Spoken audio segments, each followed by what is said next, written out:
Train के tyre रबड़ के क्यों नहीं होते? एक ऐसा जीव जो आंखें बंद करके भी देख सकता है, एक ऐसा कलाकार जो हथौड़े से करता है कलाकारी। ये सभी फैक्ट्स जानने के लिए वीडियो के अंत तक बने रहें। Fact number 10। दोस्तों आप इस फोटो को ध्यान से देखिए। ये एक किसी इंसान का कान दिख रहा होगा, लेकिन ये कान नहीं बल्कि पेड़ पर उगी हुई फंगस है। 19वीं और 20वीं सदी में इसका उपयोग इलाज के लिए किया जाने लगा था। ये यूरोप के पेड़ों पर उगती है और इसका वैज्ञानिक नाम ऑर्कुलेरिया ऑर्कुला जुड़े है। Fact number 9। साइकोलॉजी के अकॉर्डिंग हमारी जिंदगी में कुछ दोस्त ऐसे भी होते हैं जिनसे कि अगर हम कुछ सप्ताह, महीने, यहाँ तक कि कुछ सालों तक भी ना मिले तब भी हमारी दोस्ती उतनी ही मजबूत रहती है जितनी की शुरुआत में थी। Fact number 8। दोस्तों चींटी एक ऐसा जीव है जो पूरी जिंदगी नहीं सोती, लेकिन हैरानी की बात है कि बिना सोए दिन रात अथक मेहनत के बावजूद इसका दिमाग बिजली से भी तेज दौड़ता है। सभी कीड़ों में चींटी का दिमाग सबसे तेज माना जाता है। Fact number 7। दोस्तों जैसे कि हम सभी जानते हैं कि बंद आंखों से देखना इम्पॉसिबल है, लेकिन एक ऐसा भी जीव है जो बंद आंखों से देख सकता है। जी हाँ, उस जीव का नाम है स्किंक। कीटों को दफनाने या फिर खाते समय ये अपनी आंखें बंद कर लेते हैं। उनकी आंखों के ऊपर एक स्थायी ट्रांसपेरेंट आईलिड कवर होता है जिसके साथ वो अपनी आंखें बंद कर लेते हैं।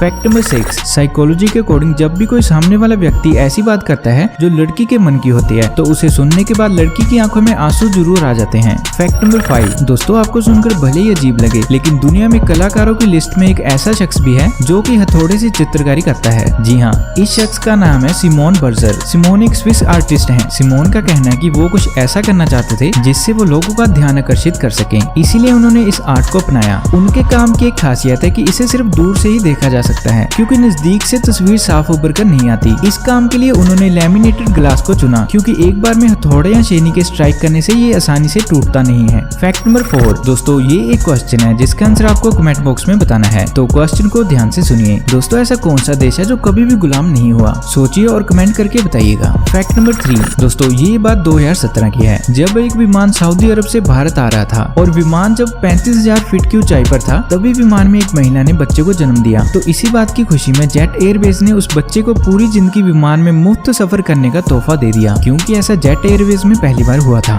Fact number 2। दोस्तों क्या आप जानते हैं कि दुबई के रेगिस्तान में एक लव झील बनाई हुई है? ये लव झील करीब 55,000 वर्ग मीटर में 2 दिल के आकार में बनी हुई है और इसके चारों ओर 16,000 पेड़ लगे हुए हैं। Fact number 1। जैसे कि हम सब जानते हैं कि ट्रेनों के पहिए धातु के बने होते हैं और इसमें बाकी वाहनों की तरह रबड़ के टायर नहीं लगे होते, लेकिन ये फिर भी चलती है। लेकिन ऐसा क्यों? साइंस एबीसी वेबसाइट रिपोर्ट के मुताबिक पहियों पर रबड़ लगाने या ना लगाने की वजह फ्रिक्शन स्पीड और वो सतह है जिस पर वाहन चलता है। इन्हीं कारकों के आधार पर पहियों पर टायर लगाए जाते हैं। दरअसल ट्रेन में काफी ज्यादा वजन होता है, इसके साथ ही ये लंबा सफर तय करती है। इसे देखते हुए ट्रेन के पहियों को डिजाइन किया जाता है। ट्रेन के पहिए और पटरी दोनों ही ठोस धातु से बनते हैं और इसके अलावा पटरी बिल्कुल सपाट होती है। इसी वजह से जब ट्रेन पटरियों पर चलती है तो घर्षण काफी कम हो जाता है और विज्ञान कहते हैं कि जितना कम घर्षण होगा उतनी ही तेजी से वाहन चल सकता है। अगर ट्रेन के पहियों में टायर लगा दिए जाएं तो फ्रिक्शन के कारण काफी दिक्कत आएगी। ट्रेन के इंजन की पूरी पावर ट्रेन के टायरों को घुमाने में लग जाएगी। ज्यादा घर्षण या फ्रिक्शन की वजह से ट्रेन के टायरों में आग भी लग सकती है। वहीं ट्रेन में टायर ना लगाने की दूसरी वजह है उसका वजन। अगर इतनी वजनदार ट्रेन में रबड़ के टायर लगाए जाएंगे तो उनके फटने की संभावना भी काफी बढ़ जाएगी।